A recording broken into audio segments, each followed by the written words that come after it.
तो देखो ये नेक्स्ट क्वेश्चन हमारे पास, ये भी ग्रिफिथ की प्रॉब्लम है।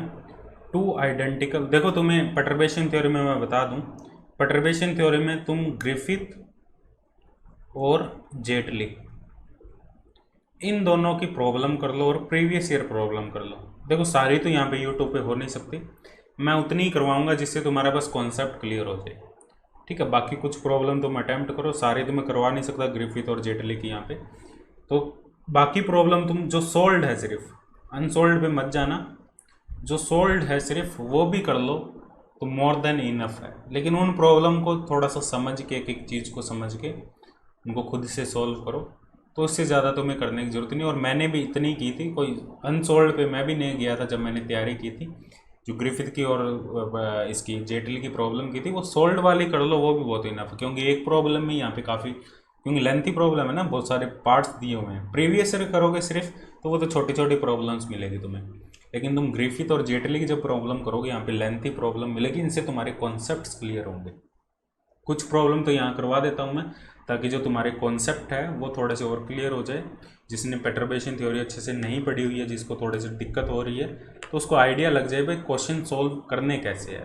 ठीक है, कैसा क्वेश्चन का पैटर्न है। तो बाकी ये प्रॉब्लम करोगे तो तुम्हें समझ में आने लग जाएगा भाई प्रॉब्लम को कैसे सॉल्व करना है। ठीक है, यहाँ पे देखो क्या है, टू आइडेंटिकल बोसॉन। प्रॉब्लम कुछ भी बन सकती है यार, बस एक बार तुम्हारे कॉन्सेप्ट क्लियर होने चाहिए। पर्टर्बेशन थ्योरी टॉपिक पढ़ने से पहले यार तुम्हारे बेसिक क्वांटम मैकेनिक्स भी क्लियर होनी चाहिए। बेसिक जो कॉन्सेप्ट है क्वांटम मैकेनिक्स की, वो तुम्हें आने चाहिए। उसके बिना पर्टर्बेशन थ्योरी के क्वेश्चन करना थोड़ा सा डिफिकल्ट हो जाएगा तुम्हारे लिए, क्योंकि ये एप्लीकेशन पार्ट है। मतलब इसमें जो अभी हमने क्वांटम मैकेनिक्स अभी तक जो हम पढ़ते आ रहे हैं बेसिक, उसका यहाँ पे यूज़ हो रहा है। ठीक है, ये देखो बोसॉन वाला आ गया ना, ये जो boson particle placed in two boson particle, इनके लिए वेव फंक्शन पहले हमें फाइंड करना है। Two boson are placed in infinite square well, they interact weakly one another via potential. दो बोसॉन हैं जिनको इन्फिनाइट पोटेंशियल वेल में हमने रखा है। ठीक है, ये हमारा इन्फिनाइट पोटेंशियल वेल है, ये इसकी अलग अलग एनर्जी स्टेट्स है, फर्स्ट सेकंड थर्ड। इसके अंदर हमने दो बोसॉन पार्टिकल को रखा हुआ है, और दोनों बोसॉन पार्टिकल वो वीक इंटरेक्शन से इंटरेक्ट कर रहे हैं। ये इंटरेक्शन हमें गिवन है -a v0 delta x1 minus x2। x1 and x2 is the position of boson particle. ठीक है, where v0 is constant with dimension of energy and a is the width of the well. अब यहाँ पे हमें देखो क्या find करना है। First ignoring the interaction between the particle, first case में हमें इंटरेक्शन को इग्नोर कर देना है, और क्या फाइंड करना है, find the ground state and first excited state both the wave function and associated energy. Ground state wave function इस सिस्टम के लिए two boson particle that are placed in one dimension well. इस system के लिए हमें क्या calculate करना है, ग्राउंड स्टेट वेव फंक्शन और एनर्जी, और first excited state wave function और एनर्जी। अब जो ग्राउंड स्टेट और first excited state wave function है, ये डिसाइड ही एनर्जी से होते हैं। एनर्जी क्या है, ग्राउंड स्टेट एनर्जी का मतलब है दोनों पार्टिकल ग्राउंड स्टेट में हैं। जब दोनों पार्टिकल ग्राउंड स्टेट में हैं तो उनकी एनर्जी क्या होगी। ग्राउंड स्टेट एनर्जी का फॉर्मूला हमें, जो एनर्जी का फॉर्मूला हमें पता है, n² π² h² ओवर 2ma²। ये है वन डायमेंशन बॉक्स में कोई भी पार्टिकल है उसकी एनर्जी। n की वैल्यू 1 है, लेकिन दो पार्टिकल है यहाँ पे, तो हमारी जो एनर्जी होगी, ग्राउंड स्टेट एनर्जी को हम E1 से लिख देते हैं, होगी 2 इंटू π² h² 2ma²। ये हमारी ग्राउंड स्टेट एनर्जी होगी। और जो ग्राउंड स्टेट वेव फंक्शन होगा, दोनों पार्टिकल की जो पोजीशन है वो एक ही है, एक ही स्टेट में है, मतलब एक ही पोजीशन है दोनों पार्टिकल की, एक ही पोजीशन में है। तो दोनों पार्टिकल का जो वेव फंक्शन होगा वो होगा ψ1x ψ2x। डायरेक्ट मल्टीप्लाई कर दो। यदि वो अलग अलग पोजीशन में होते, अलग अलग स्टेट में होते, एक ψ1 में होता, एक ψ2 में होता, और उन दोनों की अलग अलग स्टेट होती, तो हमारे पास जो केस है वो डिफरेंट होता। मान लो पोजीशन अलग अलग है, x1 पोजीशन पे, एक x2 पोजीशन पे है, दोनों की पोजीशन अलग अलग है लेकिन स्टेट सेम है। दोनों की पोजीशन अलग अलग है लेकिन स्टेट सेम है। ये x1 पोजीशन पे है, ये x2 पोजीशन पे, लेकिन है दोनों ग्राउंड स्टेट में। तो जो नेक्स्ट हमारी जो ग्राउंड स्टेट होगी वो होगी ψ1x1 इंटू ψ2 ψ1x2, ψ1 आएगा यहाँ पे, दोनों ψ1 में ना, साई वन है हमारे पास √2/a sine pi X over A. ठीक है, तो ये आएगा हमारे पास 2/a sine pi x1 over A sine pi x2 over A. ये हमारे पास ग्राउंड स्टेट होगी। इसको हम साई वन से लिख देते हैं ग्राउंड स्टेट को। बात समझ में आई? डायरेक्ट मल्टीप्लिकेशन हो जाएगा क्योंकि दोनों पार्टिकल एक ही स्टेट में है, तो हमारी जो फाइनल स्टेट होगी वो होगी 2/a sine pi x1 bye, position अलग अलग दोनों की, एक इस पोजीशन पर रखा है, एक इस पोजीशन पर रखा है, 2/a sine pi x1 by sine pi x2 by. अब हमें यह भी जो हमारी फर्स्ट एक्साइटेड स्टेट है उसके लिए वेव फंक्शन और वो कैलकुलेट करना है एनर्जी। फर्स्ट एक्साइटेड स्टेट में क्या हो सकता है, एक बोसॉन पार्टिकल नीचे है, एक बोसॉन पार्टिकल ऊपर है, ये फर्स्ट एक्साइटेड स्टेट। इसमें एनर्जी होगी हमारी जो ग्राउंड, जो इसमें जो टोटल एनर्जी होगी E2 से लिख देते हैं फर्स्ट एक्साइटेड स्टेट को। ग्राउंड को हमने E1 से लिखा था, फर्स्ट एक्साइटेड स्टेट की जो एनर्जी E2 से लिख देते हैं। एक पार्टिकल ग्राउंड स्टेट में मतलब पाई square h cut square 2ma square, क्योंकि n की वैल्यू 1 है, और एक पार्टिकल फर्स्ट एक्साइटेड स्टेट में मतलब n की वैल्यू 2 है, तो 4 पाई square h cut square 2ma square, तो टोटल आएगा 5 pi square h cut square 2ma square. That is the energy of first excited state. ठीक है, इस सिस्टम दोनों अलग अलग बोसॉन, तो इनमें हम डिफ्रेंशिएट नहीं कर सकते कौन सा बोसॉन ऊपर है कौन सा बोसॉन नीचे है। इसकी पोजीशन x1 है, यहाँ पोजीशन मान लो x2 है। ठीक है, अब देखो दोनों की स्टेट भी अलग अलग है, ये साई वन स्टेट में, ये साई टू स्टेट में। अब यहाँ पे क्या पॉसिबिलिटी हो सकती है, इन दोनों की पोजीशन इंटरचेंज भी हो सकती है, लेकिन हमें पता नहीं लगेगा क्योंकि दोनों बोसॉन सेम ही है। हमें क्या पता कौन सा ऊपर था कौन सा नीचे था। तो यहाँ पे हम कॉम्बिनेशन में हमें जो टोटल वेव फंक्शन लिखना पड़ेगा वो कॉम्बिनेशन में लिखना पड़ेगा। कैसे कॉम्बिनेशन में, psi one x1 Sai to x2, एक तो ये कॉम्बिनेशन हो सकता है, plus psi one x2 Sai to x1, ये हमारे पास टोटल वेव फंक्शन होगा। ठीक है, पार्टिकल का, या तो psi one x1 Sai to x2, ठीक है, या psi one x2 Sai to x1। ठीक है, मान लो ये x1 पोजीशन थी, ये x2 पोजीशन थी, और पहली पॉसिबिलिटी क्या हो सकती है, जो फर्स्ट पार्टिकल था फर्स्ट बोसॉन था, ये फर्स्ट बोसॉन है, ये सेकंड बोसॉन है। इनको वैसे हम डिफ्रेंशिएट नहीं कर सकते, इसको थोड़ा सा यहाँ नीचे बनाता हूँ मैं, समझने की कोशिश करना। ये फर्स्ट बोसॉन है, ये सेकंड बोसॉन है। ठीक है, इसको फर्स्ट मान लो, इसको सेकंड मान लो। ये साई वन स्टेट है, ये साई टू स्टेट है। ठीक है, फर्स्ट स्टेट है, x1 पोजीशन x2 पोजीशन है। अब जो वेव फंक्शन होगा वो होगा यहाँ पे psi one x1 Sai to x2, ये वेव फंक्शन है।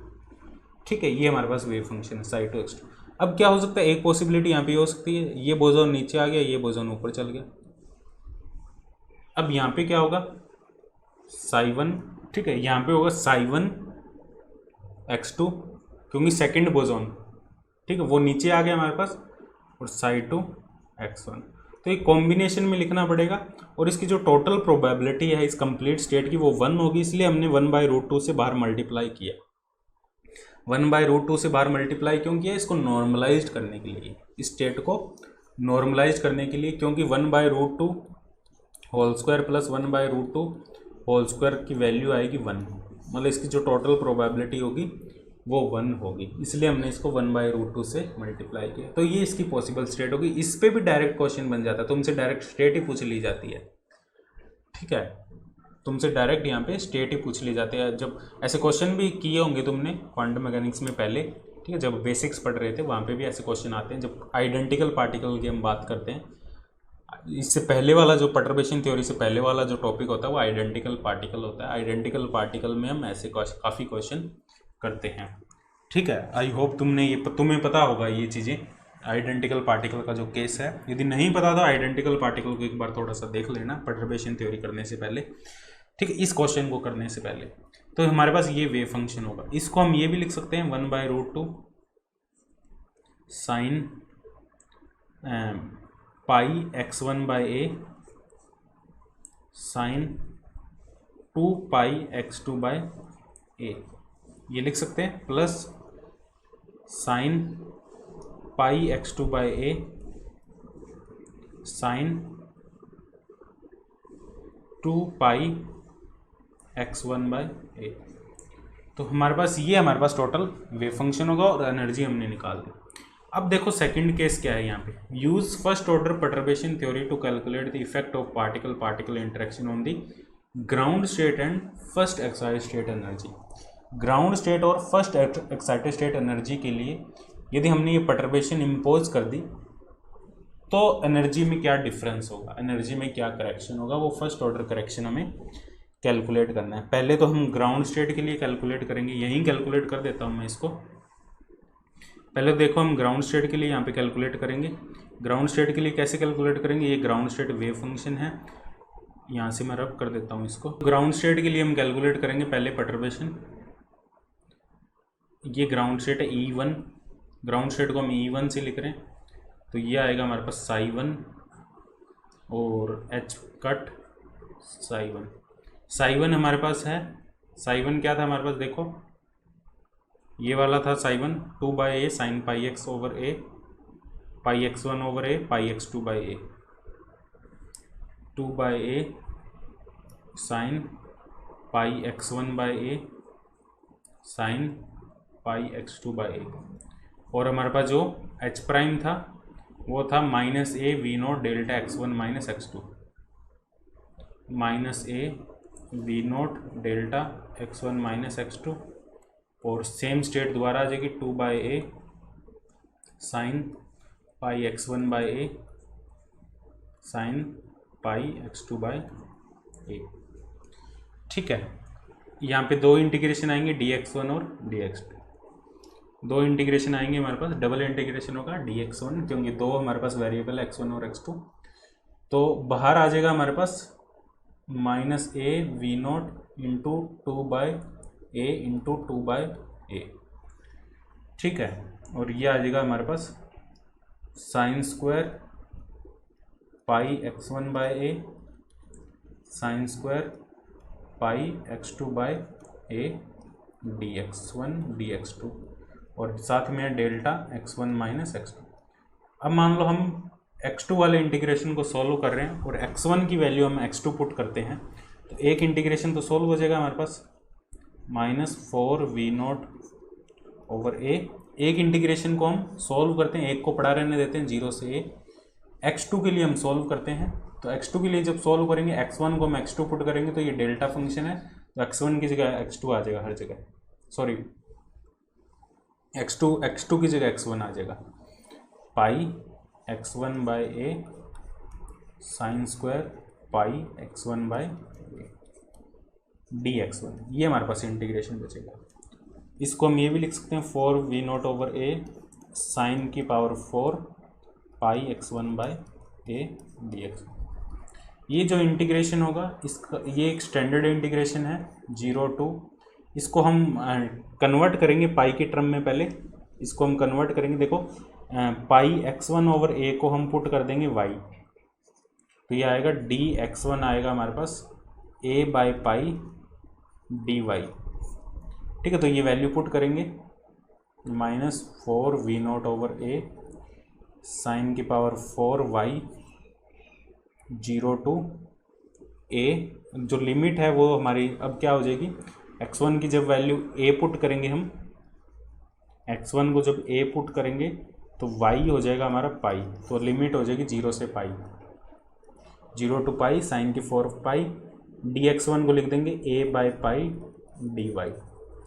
जब इसको सोल्व करेंगे minus 4 V naught by A into A by pi sine की 4 वाई डी वाई। ये एक स्टैंडर्ड इंटीग्रेशन है, ये तुम्हें याद रखना है, इस इंटीग्रेशन को याद रख लेना। 0 टू पाई साइन की पावर 4 वाई डी वाई, ये इंटीग्रेशन है 3 पाई बाई 8। ठीक है, into A by pi 3 pi by 8। पाई से पाई कैंसिल हो जाएगा, 4 से 2 कैंसिल हो जाएगा, ए से ए कैंसिल हो जाएगा, तो ऊपर क्या बचेगा हमारे पास -3 V naught by 2। That is the correction in energy for ground state. ये ग्राउंड स्टेट के लिए एनर्जी में करेक्शन होगा। और ग्राउंड स्टेट एनर्जी हमें पता थी पहले से ही, pi square H cut square. देखो ये रही ग्राउंड स्टेट एनर्जी, कहाँ पे गई, यहाँ कैलकुलेट की थी ना मैंने, ये रही pi square H cut square over M A square -3v0/, ये हमारे पास करेक्शन होगा।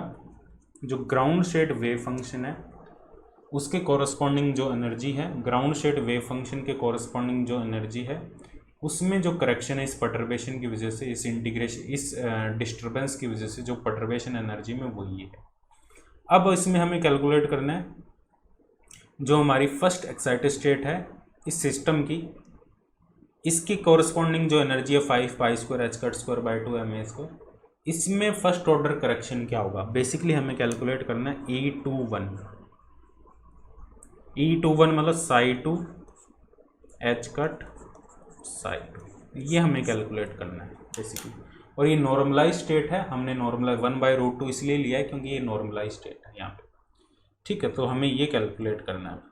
चलो इसको देखते हैं, कैलकुलेट करते हैं। देखो इसके लिए हम कैलकुलेट करते हैं, ये हमारे पास वेव फंक्शन है और नेक्स्ट पेज पे अपने इसमें कैलकुलेट करते हैं इसको। E21 Sai 2 H prime Sai 2 हमें पता है डबल इंटीग्रेशन आएगा, ठीक है। यहाँ पे क्योंकि x1 और x2 दोनों वेरिएबल है तो ये आएगा हमारे पास 1/√2 था एक उसमें वेव फंक्शन में, देखो 1/√2 था तो 1/2 एक बाहर आ जाएगा क्योंकि मल्टीप्लाई होगा sign pi x1/a sine 2 pi x2/a, यही था ना wave function, sine pi x1/a sine 2 pi x2/a plus sine pi x2/a plus sine pi x2/a sine 2 pi x1/a, ये हमारे पास वेव फंक्शन होगा। मल्टीप्लाई में आएगा -a/v0 perturbation term delta x1 minus x2, ठीक है, दिस टर्म, और उसके बाद में सेम वेव फंक्शन फिर दोबारा मल्टीप्लाई में आएगा साइन पाई x1/a, इस टर्म को हम लिख रहे हैं ना sine 2 pi x2/a plus sine pi x2/a sine 2 pi x1/a, ठीक है। ये हमारे पास इंटीग्रेशन होगा, डबल इंटीग्रेशन dx1 dx2, ठीक है। बात समझ में आई। अब देखो हमें क्या करना है, x1 की जगह x2 पुट कर दो, x2 की जगह x1 पुट कर दो और डेल्टा को हटा दो यहाँ से, तो एक ही इंटीग्रेशन रह जाएगा हमारे पास 0 से a 1/2 ऑलरेडी बाहर है हमारे पास, ठीक है। और हमने गड़बड़ कर दी यार, यहाँ पे एक हमने जो वेव फंक्शन लिखा ना, ये देखो यहाँ पे √2/a और √2/a और आएगा साथ में, वो लिखा ही नहीं हमने यहाँ पे, √2/a भी आएगा यहाँ पे भी √2/a आएगा, यहाँ पे भी √2/a आएगा, तो 2/a बनेगा वो। बात समझ में आई। तो 2/a को कॉमन लेंगे, यहाँ पे 2/a को कॉमन लेंगे जब हम, तो ये बनेगा 2/a इंटू 1/√2, तो यह बनेगा √2/a, √2/a, तो यहाँ पे आएगा 1/2 की जगह आएगा √2/, ठीक है। तो यहाँ पे देखो क्या आएगा हमारे पास, √2/a था ना, देखो √2/a, तो 2/a बचेगा हमारे पास 1/√2, तो √2/a, ठीक है। √2/a का होल स्क्वायर, √2/a इसका होल स्क्वायर, ठीक है, और -a/v0 बचेगा, और एक इंटीग्रेशन को हम रिमूव कर देंगे डेल्टा फंक्शन के साथ, डेल्टा को x2 को x1 पुट कर देंगे हम, ठीक है। तो ये आ जाएगा हमारे पास साइन पाई x1/a साइन 2 पाई, थोड़ा सा बड़ा है यार ये question, 2 pi x1/a plus sine pi x1 by A plus sine 2 pi x1 by A, और ये टर्म भी सेम ही आएगी, x2 की जगह x1 पुट करेंगे तो इसका हम होल स्क्वायर कर देंगे डायरेक्ट। ठीक है, बात समझ में आई? इसका हमने डायरेक्ट होल स्क्वायर कर दिया dx1। ठीक है, तो ये आ जाएगा हमारे पास जो टर्म है 2 by A square minus A V naught और integration sine pi x1 by A sine 2 pi x1 by A plus, हाँ ये दोनों सेम है टर्म, इसको हम 2 लिख देंगे, डायरेक्ट होल स्क्वायर कर देंगे, होल स्क्वायर ऊपर है ही, डायरेक्ट हमने 2 लिख दिया dx1।